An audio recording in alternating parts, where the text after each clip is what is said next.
একজন মানুষ কিভাবে পুরো অটোমান সাম্রাজ্যের জন্য আতঙ্কে পরিণত হলো। বন্দুক নয়, তার সবচেয়ে বড় অস্ত্র ছিল বুদ্ধি, বিশ্বাস আর বিশ্বাসঘাতকতা। আরবদের স্বাধীনতার স্বপ্ন দেখিয়ে তিনি ছিন্ন ভিন্ন করে দিলেন অটোমান বাহিনী। ইতিহাস বলে যুদ্ধ জিতে নেয় সেনাবাহিনী, কিন্তু আরব মরুভূমিতে একদিন ইতিহাস বদলে দেয় একজন মানুষ, যার নাম টমাস এডওয়ার্ড লরেন্স, যাকে আরবরা মানত নেতা হিসেবে আর অটোমানরা ভয় পেত দুঃস্বপ্নের মতো।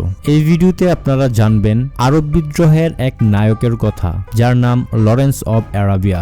আমাদের চ্যানেলে যারা নতুন এসেছেন তাদেরকে বলবো সাবস্ক্রাইব করে বেল আইকনে ক্লিক করে দিতে। সবাই স্বপ্ন দেখে, কিন্তু সবার স্বপ্ন সমান নয়। যারা রাতে ঘুমিয়ে স্বপ্ন দেখে তারা দিনের বেলা কর্মক্ষেত্রে গিয়ে নিজের স্বপ্নকে অসার গান করে, কিন্তু যারা দিনের বেলা স্বপ্ন দেখে তারা ভয়ানক প্রকৃতির মানুষ। তারা চোখ খোলা রেখে স্বপ্ন দেখে এবং সে অনুযায়ী কাজ করে তাদের স্বপ্নকে বাস্তবায়িত করে এবং তাদের জীবনে সফলতা নিয়ে আসে, যেমনটা আমি করেছি। T E. Lawrence 7 pillars of wisdom. উপরের কথাগুলো বেশ পরিচিত লাগছে কি? লাগারই কথা। আপনি যদি চোখ কান খোলা রেখে থাকেন তাহলে ভারতের প্রয়াত রাষ্ট্রপতি এপিজে আব্দুল কালামের এরকমই একটি উক্তি সম্প্রতিকালে ঘন ঘন দেখা যায় সামাজিক যোগাযোগ মাধ্যমে এবং মোটিভেশনাল স্পিচেও শোনা যায় এরকম অনেক কথা। তবে এরকমই একটি উক্তি আব্দুল কালামের অনেক আগেই করে গেছেন এই বিখ্যাত প্রত্নতত্ত্ববিদ ও দুঃসাহসী যোদ্ধা থমাস এডওয়ার্ড লরেন্স। প্রথম বিশ্বযুদ্ধের সময় শক্তিশালী অটোমান সাম্রাজ্যের বিরুদ্ধে তেতে ওঠার আরব বিদ্রোহে অংশ নিয়ে একজন ঠান্ডা মাথায় আকুতবয় সামরিক নেতা হিসেবে সুনাম কুড়িয়েছিলেন তিনি। মোটরবাইক দুর্ঘটনার অকালে প্রাণ হারানোর পূর্বেই লরেন্স অব অ্যারাবিয়া হিসেবে ইতিহাসে ভাস্বর হয়েছেন তিনি। তার জীবন নিয়ে হলিউডে তৈরি হয়েছে বিখ্যাত সিনেমা লরেন্স অব অ্যারাবিয়া। তবে তার জীবন সম্পর্কে প্রকৃত তথ্য জানতে ছবিটির উপর নির্ভর না করাই ভালো। সেখানে নাটকীয়তার পরিমাণটা একটু বেশিই ছিল কিছু অংশে। যাই হোক, তার সংক্ষিপ্ত জীবনের গল্প আজ শোনা যাক। যুক্তরাজ্যের ওয়েলসের ট্রেমাডক শহরে 1888 সালের 16 আগস্ট জন্মগ্রহণ করেন থমাস এডওয়ার্ড লরেন্স। তার বাবা থমাস চ্যাপম্যানের স্বীকৃত সন্তান নন তিনি। তার মা সারাহ চ্যাপম্যানের বাসায় গৃহশিক্ষিকা হিসেবে নিযুক্ত হয়েছিলেন। সেই সূত্রে তাদের মধ্যে প্রণয় সংগঠিত হয় এবং অবৈধ সম্পর্ক গড়ে ওঠে। জন্ম হয় লরেন্সের। অবশ্য এই সত্যটি লরেন্স জানতে পেরেছিল 19 বছর বয়সে। ততদিনে চ্যাপম্যান আর বেঁচে নেই। তবে লরেন্স নিজেকে ভাগ্যবানই মনে করতে পারেন, কারণ চ্যাপম্যান তাকে ছেড়ে চলে যাননি কখনো। চ্যাপম্যান মৃত্যুর আগ পর্যন্ত পিতৃস্নেহে দিয়ে গেছেন লরেন্সকে। শৈশবেই জন্মস্থান ত্যাগ করে পরিবারের সাথে অক্সফোর্ডে চলে আসেন লরেন্স। সেখানে একটি স্থানীয় স্কুলে প্রাথমিক এবং মাধ্যমিক পড়ালেখা সারেন। তার সম্মানে city of Oxford high school for boys নামের সেই স্কুলের 4টি কক্ষের নাম লরেন্স কক্ষ রাখা হয়েছিল পরবর্তীকালে। নিজের জীবনীতে তিনি দাবি করেছিলেন 1905 থেকে 1907 সালে তিনি সেন্ট মদুর্গে একটি ব্রিটিশ আর্টিলারির সাথে গোপনে যোগ দিয়েছিলেন এবং প্রশিক্ষণ নিয়েছিলেন। তার জনপ্রিয়তা যখন আকাশ ছোঁয়া, তখন অবশ্য তাকে নিয়ে কৌতূহলবশত অনেক গবেষণা হয়েছে। দেখা গেছে সেন্ট মদুর্গের রেকর্ডে তার দাবির কোনো প্রমাণ নেই। যাই হোক, 1907 সালে তিনি অক্সফোর্ড বিশ্ববিদ্যালয়ের জেসাস কলেজে ভর্তি হন। কিন্তু কৈশোরে লরেন্সের মাথায় প্রত্নতত্ত্বের ভূত চেপে বসে। তিনি প্রত্নতত্ত্ব নিয়ে গবেষণা করে অনেক অমীমাংসিত রহস্য উদ্ঘাটন করার উচ্চ আকাঙ্ক্ষার স্বপ্ন দেখতেন।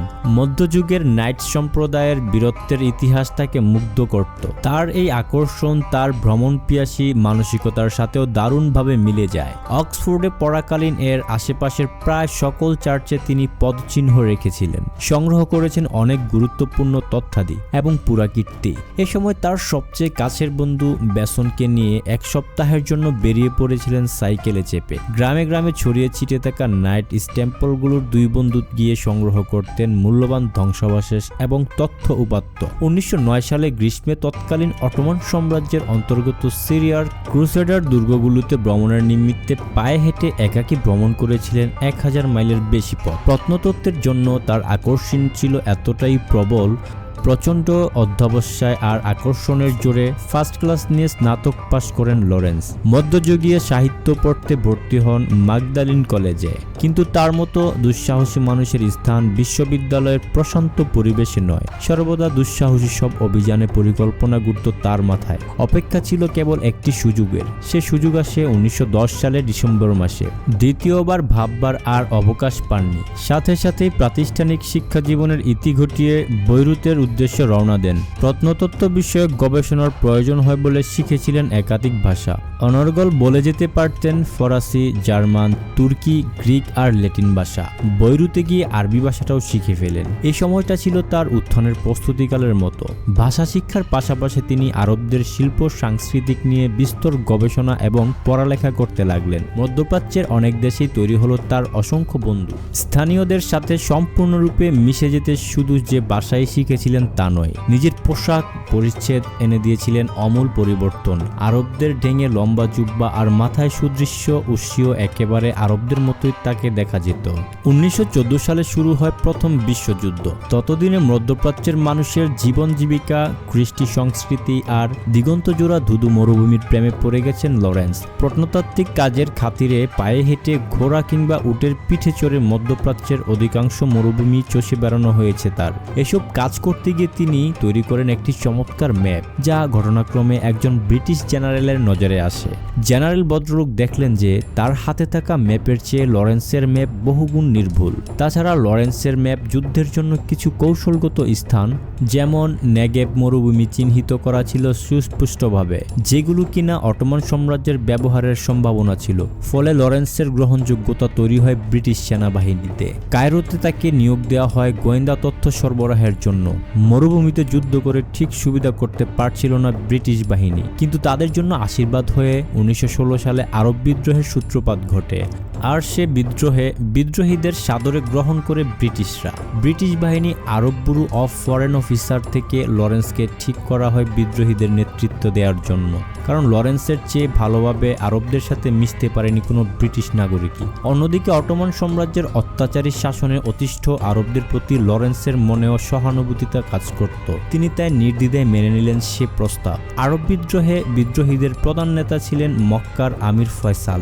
লরেন্সের প্রথম কাজটি তাই ছিল আমির ফয়সালের সাথে বন্ধুত্ব গড়ে তোলা। তিনি বেশ কিছু যাযাবর উপজাতি গোষ্ঠীকে নিজের দলে ভেড়াতে সক্ষম হন। তাদের নিয়ে পৌঁছে যান আমির ফয়সালের কাছে। আমিরের অনুমতি নিয়েই শুরু হয় লরেন্সের সকল গেরিলা যুদ্ধ। তিনি ভালো করেই জানতেন যে তার অনুন্নত অস্ত্রশস্ত্রে সজ্জিত অপ্রশিক্ষিত বাহিনী আধুনিক কামানগোলায় সজ্জিত অটোমান বাহিনীর সামনে দাঁড়াতেই পারবে না। তাই তিনি বেছে নিলেন গেরিলা আক্রমণের পথ। মদিনার মরুভূমির বুক চিরে চলে যাওয়া হেজাজ রেলওয়ের একটি ট্রেন লুট করেই তিনি অটোমান সাম্রাজ্যের প্রথম আঘাত হানেন। এই রেলওয়ে ছিল অটোমানদের অস্ত্র এবং খাদ্যদ্রব্য সরবরাহের প্রধান ব্যবস্থা। যুদ্ধে আকাবা বন্দর ছিল একটি অতি গুরুত্বপূর্ণ স্থান। অটোমানরা যে কোনো ধরনের নৌ আক্রমণ প্রতিহত করার জন্য শক্ত সামরিক প্রস্তুতি নিয়ে রেখেছিলেন, কিন্তু তারা যা ভাবতেও পারেননি লরেন্স করলেন ঠিক তাই। আকাবার পেছনের দিকে ছিল বিস্তীর্ণ এক মরুভূমি, যা পেরিয়ে আসতে প্রতিমধ্যে মারা পড়ে অধিকাংশ মানুষ। অটোমানরা নিশ্চিত ছিল যে এদিক থেকে কেউ আকাবা আক্রমণ করতে আসবেন না, আর অটোমানদের এই নির্ভাবনার সুযোগটি কাজে লাগালো লরেন্স। নিজের পাগলাটে স্বভাবের উপজাতি বাহিনী নিয়ে তড়িৎ গতিতে আচমকা আক্রমণে দিশেহারা করে দিলেন অটোমান বাহিনীকে। দখল করে নিলেন আকাবা। আমার চেনা জানা আর কোনো মানুষের পক্ষে এই সাফল্য অর্জন সম্ভব নয়, যা লরেন্স করে দেখিয়েছেন। Commander general sir Edmund Elvin আকাবা দখলের পূর্বে ব্রিটিশ বাহিনীর ঊর্ধ্বতন কোনো কর্মকর্তাকে নিজের পরিকল্পনার কথা জানাননি লরেন্স। তথাপি তাকে এর জন্য কোনো জবাবদিহিতা করতে হয়নি, কারণ এলএনবি তাকে যে স্বাধীনতা দিয়েছিলেন, আকাবা দখলের খবর দীর্ঘ পথ পাড়ি দিয়ে নিজে এসে এলএনবির কাছে পৌঁছেছিলেন লরেন্স। তার এই সাফল্য প্রশংসায় পঞ্চমুখ হন সকলে। আমির ফয়সালের নিকট তার গ্রহণযোগ্যতা আরও বেড়ে যায়। এই সময়ে অসংখ্য আক্রমণে সরাসরি অংশগ্রহণ করেন এবং নেতৃত্ব দেন তিনি। অটোমানরা তাকে ধরার জন্য এতটাই হন্য হয়ে ওঠে যে তারা লরেন্সকে ধরিয়ে দেওয়ার জন্য 21,000 পাউন্ড পুরস্কার ঘোষণা করে। কম মনে হচ্ছে? আজকের দিনে তার মূল্য $2.1 মিলিয়ন। অংশগ্রহণের একটি সংক্ষিপ্ত তালিকা করা যাক। অটোমানদের মূল সরবরাহ লাইন হেজাজ রেলওয়ে আক্রমণ, আবা এল নামক রেলওয়ে আক্রমণ এবং সংযোগ বিচ্ছিন্ন করা, আকাবার একটি আউটপোস্ট আক্রমণ, এখানে পরাজিত হয়েছিলেন লরেন্স।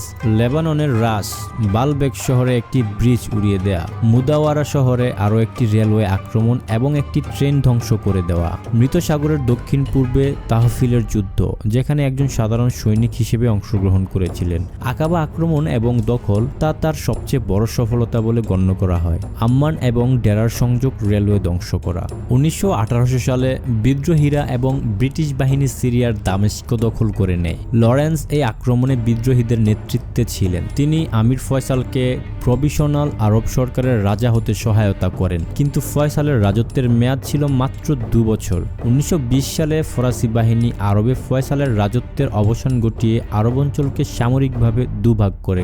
এর ফলশ্রুতিতেই পরবর্তীকালে ইরাক এবং সিরিয়া নামক দুটি ভিন্ন রাষ্ট্রের জন্ম হয়। এই ঘটনা লরেন্সকে প্রচণ্ড আশাহত করে। তিনি একে আরবদের সাথে ব্রিটিশদের বিশ্বাসঘাতকতা বলে আখ্যায়িত করেন। ব্রিটিশদের এহেন কর্মকাণ্ডে ব্যথিত হয়ে নিজের সামরিক পদ থেকে অব্যাহতি দেন লরেন্স। 1922 সালের দিকে তিনি ছদ্মনামে রয়্যাল এয়ারফোর্সে যোগ দিলেও শীঘ্রই তার পরিচিতি প্রকাশ পেয়ে যায় এবং তিনি এয়ারফোর্স থেকে বেরিয়ে আসেন, কিন্তু ক্ষণকাল পরেই অন্য একটি ছদ্মনামে ব্রিটিশদের এয়ারফোর্সে যোগ দিয়ে চলে যান ভারতীয় উপমহাদেশের একটি বিমান ঘাঁটিতে। 1935 সাল পর্যন্ত তিনি ব্রিটিশ এয়ারফোর্সের জন্য কাজ করেছিলেন। তার সকল কৃতিত্ব এবং বীরত্ব পৃথিবীকে জানানোর কাজটি যিনি করেছেন তিনি সাংবাদিক লাওয়েল থমাস যদি লরেন্সের জীবনের গল্প মিডিয়াতে প্রচার না করতেন তাহলে হয়তো তার দুঃসাহসিক কৃতিত্বগুলো আমরা কোনোদিন জানতে পারতাম না। কেননা লরেন্স ছিলেন প্রচণ্ড রকমের একজন প্রচার বিমুখ মানুষ, যিনি নিজের ব্যাপারে কখনোই কারো কাছে গল্প করতেন না। পুরো ক্যারিয়ার জুড়ে প্রত্নতত্ত্ব আর সামরিক বাহিনীর সাথে লেগে থাকা লরেন্স একজন উর্বর লেখকও ছিলেন। তার কলমে রচিত হয়েছে 7 পিলার্স অফ কিংডম নামক অসাধারণ একটি গেরিলা যুদ্ধ সংক্রান্ত বই। এই বইটি আজও ইরাক, আফগানিস্তানের গেরিলা যোদ্ধারা সামরিক কৌশল রপ্ত করতে পারে। আরব বিদ্রোহ নিয়ে তার লেখা The Revolt in the Desert একাধিকবার বেস্ট সেলার হয়। 1935 সালে তিনি এয়ারফোর্সের চাকরি ছেড়ে দিয়ে নিভৃত জীবন বেছে নেন, কিন্তু ব্যক্তিগতভাবে তার মোটরসাইকেল ছিল খুব পছন্দ। লরেন্সের মোটরসাইকেলের শখ ছিল আকাশ ছোঁয়া।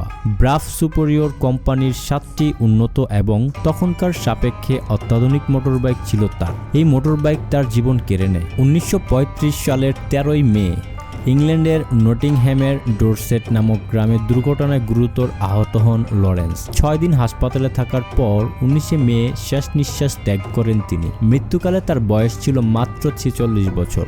ডোরসেটের মেরিটন চার্চে সমাহিত করা হয় তাকে। তার শেষকৃত্য অনুষ্ঠানে উপস্থিত ছিলেন উইনস্টন চার্লিসও, যার সঙ্গে লরেন্স বেশ কিছুকাল একই অফিসে কাজ করতেন।